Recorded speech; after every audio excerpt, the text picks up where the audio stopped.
This happened a few years ago, but I still think about it to this day. I was on holiday in a city on the other side of the country celebrating my 21st birthday with my best friend. We were having an amazing night out with a few too many drinks and ended up meeting two guys, Andrew and Billy. They seemed like really cool guys and we were into them, so when they asked us back to their hotel room, we said yes. Obviously a silly idea, but we were young and drunk. Things were great on the way back to the hotel room. We were all laughing and having a great time. When we got to the hotel room, there were two other men there as well, Ricky and JD, who were at least 10 to 15 years older than us. They gave us creepy vibes, but we brushed it off. We asked Andrew and Billy who these guys were, and they said that they were colleagues as they were in the city for work and the company paid for their rooms. So Andrew and Billy were in different rooms, but we were all partying in Andrew's room that he shared with Ricky. I got a little too drunk and my friend put me to bed. She said that she was going to Billy's room and asked if I would be okay with Andrew, and I said yes. Keep in mind, my friend didn't have a phone either, so we basically had no way of getting in contact with each other. Another stupid thing I know. So I'd been in the bed for a while with Andrew just talking and chilling when he says, "I just have to pop out, I'll be right back." I assumed he meant just out to the bathroom, not out of the actual hotel room, but he left the hotel room to get something from Billy's hotel room. Anyway, I was just watching TV in bed when the bedroom door opens and I assumed it was Andrew, but my heart sank when it was Ricky, the weird colleague. He walked into the room and sat on the bed. Keep in mind, I'm very naked at this point, trying to cover myself with a blanket. He said, "You do realize that everyone has left you alone in here, right? It's just you all alone. No one is here, and no one can hear you." And continued edging closer and closer to me on the bed. At this point, I was completely speechless and absolutely terrified. I was completely frozen in fear, and I had no idea what to do. I tried to say something, but nothing came out. He definitely sensed my fear, and for some reason, he just got up and left. A sense of relief flooded me, and I felt silly for overreacting. That was until I heard JD, the other random colleague, shouting, "Get the F back in here, what are you doing? This isn't what we discussed. Get back in there and do what you were meant to do. Who cares what that girl thinks? Just get back in there and do what you need to do." I ran to the bathroom and locked myself in because I was so scared, but there was no way out, and the only way out of the hotel room was through the front door, and I had to walk past Ricky and JD to get there. I was just so terrified. I had a million thoughts rushing through my head, and I had no idea what to do, but I knew that I had to escape. I decided my only option was just to leave the room and be ready to defend myself if things were to go pear-shaped. I threw my clothes on and grabbed my shoes. I opened the door and Ricky and JD were sitting on a couch close to the bedroom door. JD said, "Hey, sexy, where are you going in such a rush? Come on and join us, come here right now." I said no thanks and ran to the front door and ripped it open. When I got out, I was so relieved, but I was still in a random hotel in a random city with no way to contact my friend, but I thought my best option was to go to the lobby and just wait. As I was walking, I heard two men yelling down the hallway, "Where are you? We know you aren't too far away. Come back and join us. You know you want to." It was Ricky and JD. I was absolutely terrified by this point. I began sprinting to the elevator. I could hear them gaining on me. I never knew I could run so fast, but I just continued and didn't look back. I felt like I was running forever until I reached the end of the corridor and my worst nightmare had come true. I missed the turnoff of the elevator. So I had to turn and run back towards where I could hear Ricky and JD still yelling down the hall. I found the elevator and got in. I could hear their voices getting louder and louder, and I didn't want to imagine what would happen if they got into the elevator with me. The door finally closed after what felt like a lifetime. I thought I would go down to the lobby and just wait there because at least there would be people there, so there would be some form of safety. I got to the lobby and realized that there was no one in sight. No one at all, not even behind the desk. I sat there on the couch and didn't know what to do with myself. I was absolutely terrified that Ricky and JD would come to the lobby. And then I heard the elevator ding and the door open. My heart dropped, but it was Andrew. I told him what had happened, and he was outraged that his colleagues did that, and he took me to where my best friend was. Everything turned out to be fine, but It truly could have been a lot worse. So right when I was fresh out of college, I managed to land myself a job with an engineering firm over in Pennsylvania. It kind of sucked having to move away from Rochester, New York, where all my friends and family were, but the salary this firm was offering was so sweet that I just couldn't turn it down. So I went online and got looking for apartments just outside of Philly, eventually finding an advert for a guy who was looking for a roommate for a super swanky apartment. I mean, this place was really nice, and I could get why the guy would be looking for a roommate to split the rent with, especially since he seemed to be a younger dude who was probably in a similar position as I was. However, I didn't have the time to drive down to actually look at the place or meet the guy in person, so I pretty much did all the arrangements by phone, which maybe, now that I look back on it, was my first big mistake. So I moved in with this guy, Daryl, who was super chill and pretty much spent all day playing 2K since he worked nights. I figured that he must have had a pretty high-paying job, and since he had this huge flat-screen TV, lots of expensive clothes, a nice car, the works, really. We didn't talk all that much, since we were on such different schedules, but eventually, when I asked him exactly what it is that he did for a living, he gave some super vague answer about having some kind of accountancy job. And no matter how much I pressed him for details, he always gave some wishy-washy answer until he got tired of the questions and changed the subject. Like a lot of you reading this, I started to suspect that Daryl wasn't quite telling the truth about what he did for a living. Like not once did I see him wearing anything like a shirt and tie.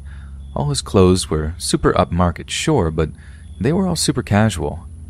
He also had a lot of visitors in the evenings before we left for work.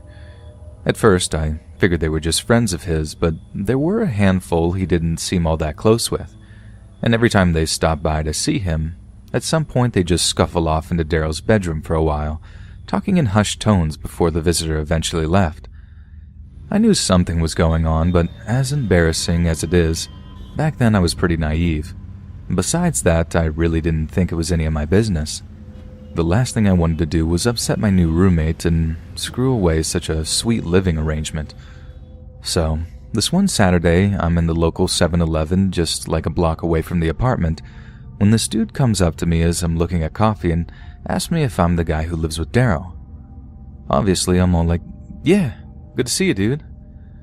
I didn't recognize the guy, but I figured that he'd visited the apartment one time and I just couldn't quite remember his face. He's being all friendly and whatnot, making small talk about this and that before he asked if I know whether or not Daryl was at home right then. I told him I didn't know, but that since it was like mid-afternoon that he probably was since he worked nights, whatever that entailed. And the guy's all like, okay, cool, I might stop by and say hi. And all this stuff, then makes some excuses and leaves the store. I pick up a few things and head back to the apartment, half expecting to see the guy from the 7-Eleven when I walk through the door. Only he's not there, and when I tell Daryl about how I saw one of his buddies in the store, he has no idea who I'm talking about. Even when I describe the guy in quite vivid detail, he has absolutely zero clue who I'm referring to. He starts reeling off names, asking if it was Deshaun or Robbie or Angelo, and it's then that I sort of realize that the guy haven't given me a name at all, which is weird, right? I mean, I thought it was. You think the dude would have been like, tell him such and such said hi, or at least something like that. I didn't really think anything of it at the time, but Daryl seemed just a little too freaked out by the encounter for my liking, and in the moments after I told him, he marches off into his bedroom and stays there for the rest of the evening, talking to someone, I'm guessing on the phone, in those same hushed tones that I was used to hearing. A few days after this, I'm walking back up towards the 7-Eleven to grab some milk for coffee when I see the same dude that hadn't given his name parked up at the side of the road. He calls out to me, greeting me and making chit-chat in that same warm way he had before again asking if Daryl was home. This time I straight up lie to him, telling him that, yeah, Daryl was home, only this time he was with a bunch of his friends playing 2K. He wasn't.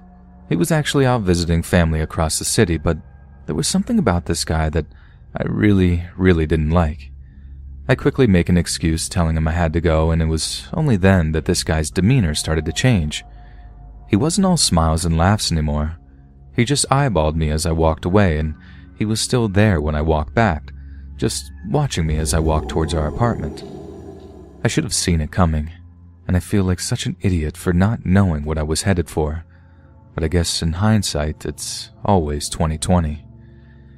Because a couple of nights later, I was just about to catch some sleep when Daryl finally comes home from work. He seems a little shaken and asks me if anyone had called by the apartment that evening. I tell him no, it's been pretty quiet, but the answer doesn't satisfy him. He asks me if I'd seen anyone at all, anyone hanging around the area that I didn't recognize. I'd already told him about the second encounter that I'd had with the 7-Eleven guy, and this time it had creeped him out even more. He asked if I'd seen that same guy at any point that evening, and I told him no, that I hadn't seen him since that weekday evening. I turned the whole thing around and asked him why he was so nervous about this, if anything had happened at work that evening, but he was his usual cagey self. He just retreated to his bedroom where he apparently went straight to sleep, which is exactly what I did too. Next thing I know, I'm waking up to this loud banging on the front door to our apartment. I had pretty much knew exactly what the deal was. Daryl had gone out to make a call, as he sometimes did at this time of night, and had left his keys in the apartment. This had happened a handful of times before, and I was honestly getting really sick of being woken up by it. I'd suggested he actually put his car keys and apartment keys on the same key ring, but nope, apparently that meant if he lost one set, he lost both, which maybe was quite a smart idea in the long run, but that's beside the point. So I'm all bleary-eyed, shuffling toward the front door in my underwear and a t-shirt when he starts banging again. I'm like, all right, I'm coming. Stop with the banging, Jesus. Before I undo the deadbolts and open the door, I start saying something like, you really should just attach those freaking keys, when I see it's not Daryl at all. In fact, I have no idea who the guy at the door is, because he's wearing a freaking ski mask, and I have absolutely not the time or will to ask him, nor the other two idiots that he's with, because as soon as I open the door, he points a gun in my face, and then frog marches me back inside the apartment before locking the door behind them. The ski mask guy makes me kneel on the floor in the TV room and whispers to me that if I shout or anything, he's going to blow my brains out. I was absolutely terrified. I mean, more scared than I've ever been in my entire life. I had these uncontrollable shakes, like I had trouble just holding my head up. It was more comfortable for me to just rest my chin against my chest and pray that it'd all be over soon. This had a dual purpose too, because the last thing I saw before I did so and shut my eyes tight was one of the guys placing an empty plastic bottle of the muzzle on his pistol. Naive over something I was, yes, but I knew enough to know that this was some kind of ad hoc way to silence a shot. I didn't want to see what happened next, and I'm glad I didn't, because they burst into Daryl's room, and I heard the pop of that pistol as they shot him. I thought he was dead for a few minutes, like I was convinced that they just straight up executed him right there in his bed. And that was until they dragged him out of the bedroom, bleeding and cursing, and threw him down on the TV room floor a few meters away from me. The one guy kept his gun to the back of my head while they pretty much tortured Daryl right there in the TV room. One guy stamped on the bullet wound that he had, leaning on it with his sneaker, while the other forced his face into a couch cushion to muffle the screams.